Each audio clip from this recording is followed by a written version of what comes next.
Welcome back, students. In today's class, we'll be doing the explanation of chapter 1, that is Arav and his headphones. Okay, so let's start. Arav was an intelligent and bright student of his class. Aarav अपनी class का एक होशियार बच्चा था. He was a student of class 4. वो कक्षा 4 का छात्र था, मतलब कक्षा 4 में वह पढ़ता था. He used to listen songs in the radio every evening. वह हर शाम रेडियो से गाने सुनता था. Mrs Ishmita was his mother. और उसकी मदर का नाम है Mrs Ishmita. And Mr Anant was his father. और उसके पिता हैं Mr Anant. Time kept on passing slowly and happily. समय धीरे धीरे बीतता चला गया खुशी से. Aarav had grown up and now started to study in class 8. Aarav अब बड़ा हो गया है और अब कक्षा 8 में आ गया है. His passion of listening songs also developed over the time. और जो उसका गाना सुनने का जो शौक़ था वह समय के साथ साथ और ज़्यादा हो गया. When he was in class 4, he used to listen radio. जब वह क्लास 4 में था तब वह रेडियो सुनता था. Now he has a MP3 player with headphones. अब उसके पास क्या है? MP3 प्लेयर जिसमें कि हेडफोन्स भी हैं. Arav also developed the habit of walking on his home terrace. अब आरव में एक नई हैबिट मतलब आदत पैदा हो गई है. डेवलप्ड मतलब पैदा होना. अब वह क्या करता है? अपनी घर की छत पर, टेरेस मतलब छत पर वॉक करता है एंड यूजिंग हेडफोन्स. और अपने हेडफोन्स का इस्तेमाल करता है. जैसे कि आप लोगों ने देखा होगा, लोग सड़क पे चलते रहते हैं और कानों में उनके ईयरफोन्स लगे रहते हैं. इसी तरीके से आरव को भी यह आदत हो गई थी. Many a times it happened that his mother used to call him but he was unable to listen. और बहुत बार ऐसा हुआ है कि आरव ने कान में ईयरफोन्स लगा रखे हैं, उसकी मदर उसको आवाज़ लगाती रहती हैं लेकिन वह सुन नहीं पाता. The only sound he was able to hear was the sound of songs in his MP3 player. और उसको बस एक ही आवाज़ सुनाई देती थी, वो थी उसके MP3 प्लेयर में जो गाने चल रहे थे उनकी. Many a times his parents used to scold him. और बहुत बार ऐसा होता था कि उसके माता पिता उसको इस बात के लिए डांटते थे. And told him not to use the headphones. और उसको कहते थे कि वह हेडफोन्स का इस्तेमाल ना करे.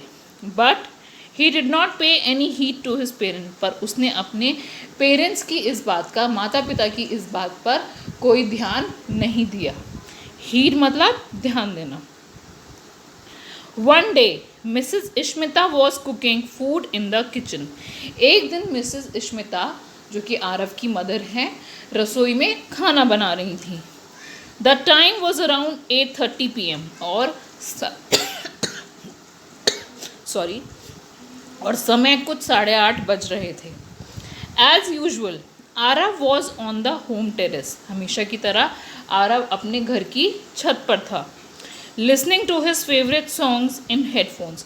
वह अपने फेवरेट गाने सुन रहा था, पसंदीदा गाने हेडफोन्स में सुन रहा था. His mother came out of the kitchen to call him for dinner.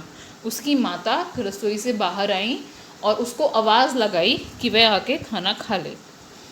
As she reach near the staircase. जैसे ही वह जीने के पास पहुंची.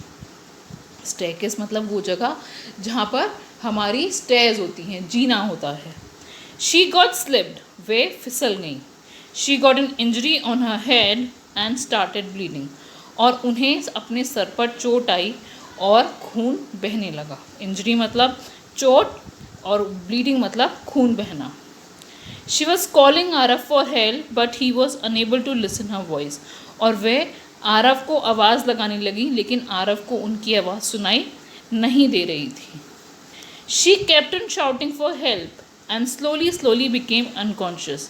और वे चिल्लाती रहीं मदद के लिए और धीरे धीरे वे बेहोश हो गई। अनकॉन्शियस मतलब बेहोश हो जाना। Just at that moment mister Anant arrived at home. और उसी वक्त उसी समय मिस्टर अनंत घर पहुंच गए।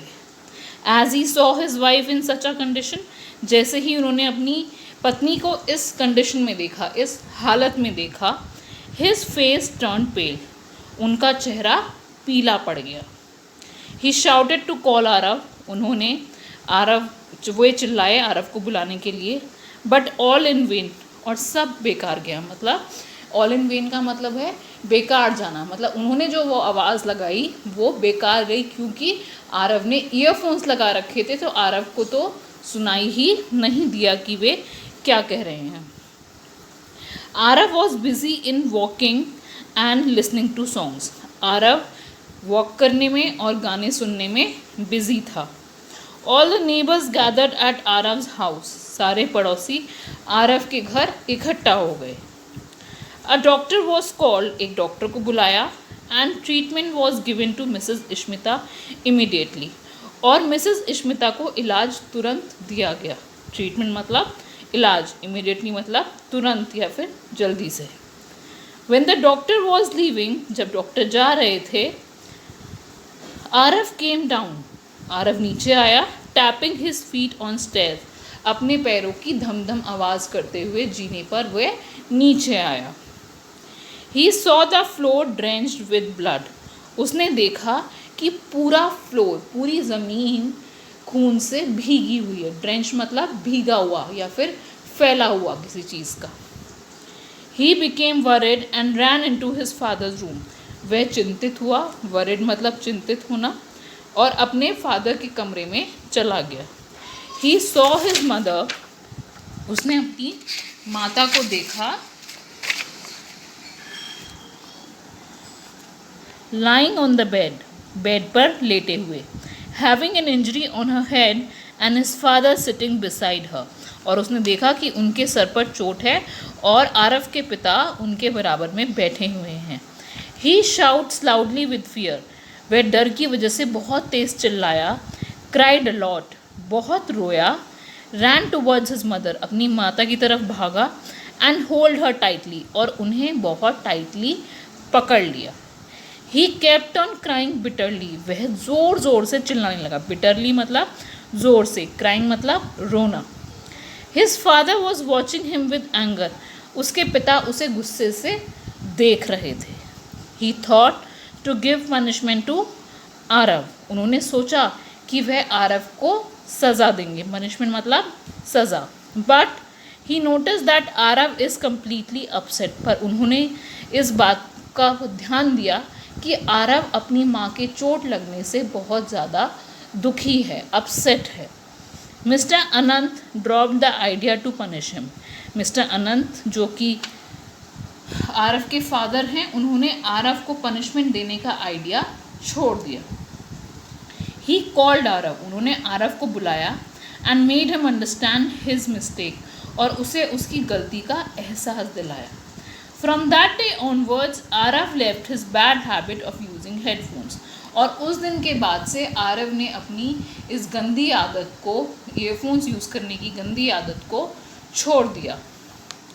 It is rightly said, किसी ने सही कहा है, we should use the technology wisely, हमें तकनीक का इस्तेमाल अच्छे से, wisely, समझदारी से करना चाहिए। So students, इस चैप्टर से हमें यह सीखने को मिलता है कि हमें, अगर हमारे पास तकनीकी चीज़ें हैं तो हम उनका गलत इस्तेमाल ना करें। अगर गाने भी सुनने हैं, आप अपने कमरे में आराम से बैठिए, गाने सुनिए, लेकिन थोड़ा धीरे आवाज़ में, जिससे कि अगर आपके आसपास कोई आपको आवाज़ लगा भी रहा है तो आपको सुनाई दे जाए और कोई दुर्घटना ना हो। ठीक है, तो हम सभी इस बात का ध्यान रखेंगे कि हमारे पास जो भी टेक्नोलॉजी की चीज़ें हैं उन सब से हम ज़्यादा छेड़छाड़ ना करें, बल्कि हम उन पर ध्यान दें। Okay, so your today's homework is to find out the meaning of all the difficult words that are there. Okay, in the next class I'll be discussing the meaning of all the difficult words. Okay, like unable, happened, terrace, okay, injury, bleeding, unconscious. So all these words I'll be discussing with you, and I'll be asking you about the meaning of all those words. Okay, thank you class.